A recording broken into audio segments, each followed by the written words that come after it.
ഇന്നത്തെ കാലത്ത് ഈ രോഗികളുടെ എണ്ണം കൂടാനും രോഗങ്ങളെ ട്രീറ്റ് ചെയ്യാതെ അത് പല കോംപ്ലിക്കേഷൻസിലോട്ട് എത്താനും അത് തെറ്റായ രോഗനിർണയത്തിലോട്ടൊക്കെ എത്തുന്നതിനൊക്കെയുള്ള കാരണക്കാരൻ ആരാന്നറിയോ? ഈ കൊതുകോ വവ്വാലോ എലികളോ വൈറസോ ബാക്ടീരിയ ഒന്നുമല്ല, വ്യാജ ഡോക്ടർമാരാണ്, അഥവാ ക്വാക്സ്.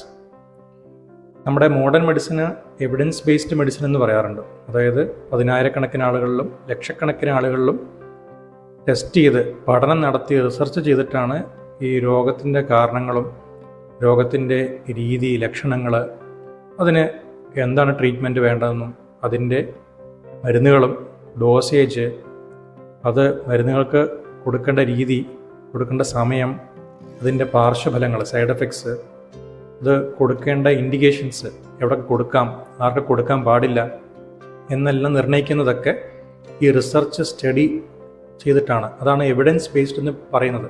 അതായത് ഒരു എവിഡൻസ് ഉണ്ട്, ഒരു ആധാരമുണ്ട്, അത് ആധികാരികമായിട്ടാണ് അതൊക്കെ ചെയ്യുന്നത്. പക്ഷേ ഈ വ്യാജ ഡോക്ടർമാരുടെ കയ്യിലൊന്നും പ്രൂഫില്ല. അവർ കൊടുക്കുന്ന മരുന്നുകൾക്കോ അവർ കണ്ടുപിടിക്കുന്ന രീതി അല്ലെങ്കിൽ ഡയഗ്നോസ് ചെയ്യുന്നതിനൊന്നും ഒരു പ്രൂഫില്ലാതെയാണ് അവർ നിങ്ങളിലെത്തുന്നത്. നമ്മുടെ മനുഷ്യരുടെ ഒരു മനുഷ്യ സഹജമായ പ്രകൃതം, ഒരു പ്രവണത എന്ന് പറയുന്നത് നമുക്ക് ആ രോഗമില്ല, നമ്മൾ ആ ഒരു അസുഖത്തിന്, അതെന്തു ആയിക്കോട്ടെ, ഷുഗറോ പ്രഷറോ കൊളസ്ട്രോളോ ആസ്മയോ വാദസംബന്ധമായിട്ടുള്ള രോഗങ്ങളോ തൈറോയ്ഡ് ആയിക്കോട്ടെ, അത് നമുക്കില്ല എന്ന് പറഞ്ഞ് നമ്മൾ സ്വയം അത് പ്രൂവ് ചെയ്യാൻ നോക്കുന്നൊരു പ്രവണതയുണ്ട്. പലപ്പോഴും അത് പ്രശ്നത്തിലേ ചെന്ന് ചാടാറുള്ളൂ. അതിനെയാണ് ഇവർ കയറി പിടിക്കുന്നത്, യൂട്ടിലൈസ് ചെയ്യുന്നത്.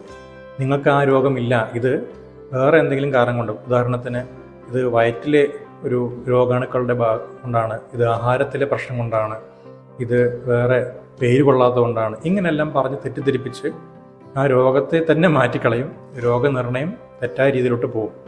അങ്ങനെ അകപ്പെട്ട് രോഗം വഷളായി മൂർച്ഛിച്ച് കോംപ്ലിക്കേഷൻസ് ആയിട്ട് 2-3 വർഷം കഴിഞ്ഞിട്ടാണ് ഇവർ കൈയൊഴിയുന്നത്. അല്ലെങ്കിൽ രോഗികൾക്ക് മനസ്സിലാവുന്നതും അവരവിടുന്ന് മോചനം തേടി മറ്റ് ഡോക്ടർമാരോട്, അതായത് മോഡേൺ മെഡിസിനിലോട്ട് അഭയം പ്രാപിക്കുന്നത്.